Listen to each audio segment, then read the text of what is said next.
What exactly does the Women's March want? I'm totally serious here. This is not a rhetorical trap. What was the objective of that march? These women in their pink genitalia hats, screaming in pain at the idea of President Trump, something like 2 million women worldwide. I find it very suspicious that none of them could articulate exactly what their march was about.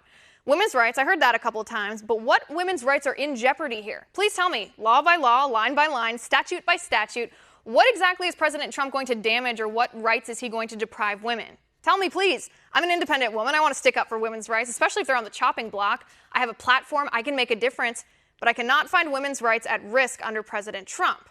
Now, some of you talked about misogyny, but that can't be right either because you voted for Hillary Clinton, who willingly accepted $25 million from Saudi Arabia, where women are veiled, abused, oppressed, and killed.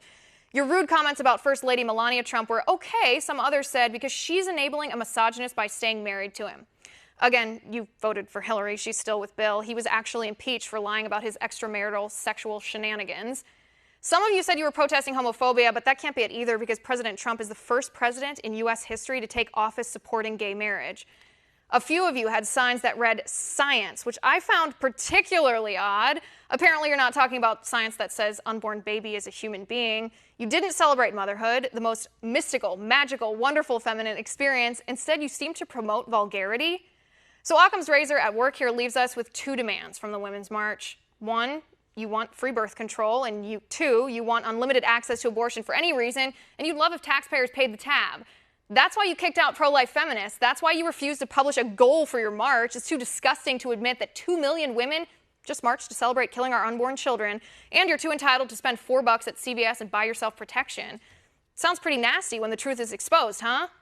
And to boot, these women left their trash for others to clean up. Something symbolic there, and certainly nothing to be proud of. And that's my final point tonight. You can reach me on Twitter at Liz_Wheeler. If you like the show, please send me an email at oann.com/contact.